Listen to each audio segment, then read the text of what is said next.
Okay, the first exercise we're going to do is the press up. Now, for those of you that know me, you will know that I am obsessed with press ups. I love them, can't get enough. Press ups are one of those things that everyone kind of looks at and goes, I don't want to do that, it's too difficult. But there are so many ways to make it easier, there are so many ways to make it harder, and you don't just have to do your bog standard push press, okay? So I'm going to start off and show you kind of your bog standard press up. Then I'm going to show you some ways to make it easier. Then I'm going to show you some ways to make it harder that might include a couple of bloopers, fails, etc. And then you can essentially pick what you like. Okay, so the press up. It is all about form. Quality over quantity any day. I would rather you be able to do 5 decent press ups than 20 rubbish ones, okay? Because if you're doing it well, you're A, not going to get injured, B, you're going to get the most out of your rep, and C, your muscles are going to be trained way more efficiently, and you're going to feel so many more benefits from doing it with good form as opposed to with bad form. Okay, so we're going to go through the whole thing. First, what you want to do is get into a high plank position. So that involves locking out. So no saggy cores like this. No downward dog type press ups, because that is a completely different exercise that I'll show you later. You want to start from the bottom and work your way up. So ankles, lock your ankles together, lock your knees out, squeeze your bum, squeeze your core, and rotate your biceps so that they're pointing forwards, okay? A lot of people you will see do press ups where their elbows go out. When your elbow comes out, it puts a lot of pressure on this front aspect of the shoulder. And you'll end up working this massive pec muscle here, which is what we're not going for today. You want to make sure that your biceps are pointing forwards. You want to make sure that they're in line with your fingers, okay?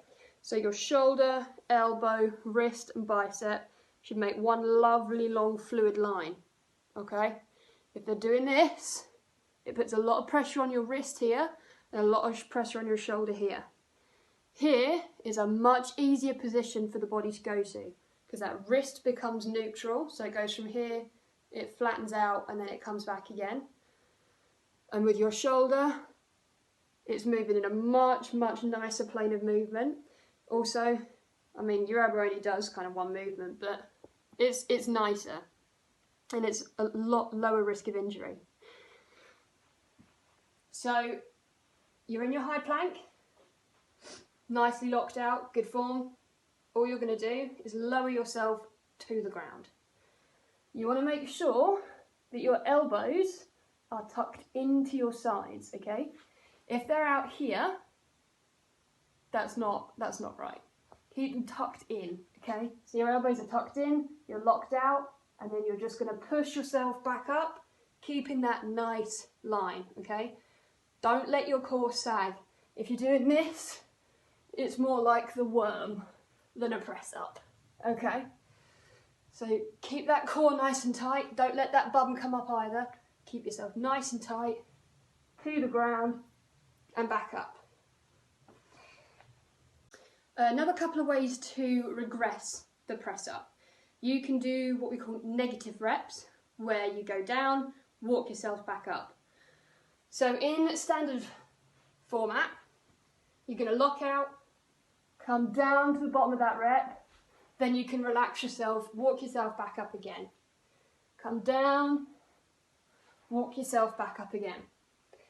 You can do this with the knee regress press ups. So keeping that nice line, down, and then walk yourself back up again. The benefit of doing negatives is it trains one end of the movement. So it's kind of like, it's essentially doing a half rep. But if you do it with good form, it's going to train that specific movement. You can do negatives coming back up as well. So you can start at the bottom, again, lock yourself out and push up. And then go to the bottom, lock out, push yourself up. A negative rep is essentially a half rep.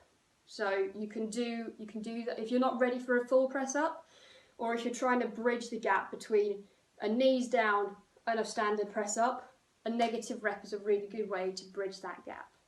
You can combine them, so you can do a couple of knees down press ups and then a couple of negative reps in standard form.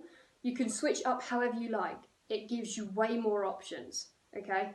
So, some variations on the press up. There are so many different ways you can do a press up, you will never get bored. Well, hopefully. The first one I'm going to show you is the Cobra. Now this is quite good for muscular endurance if that's what you're looking to improve.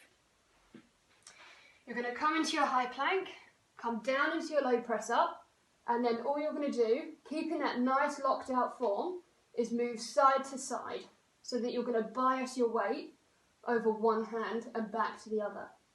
Then when you're done, press up back to normal and relax.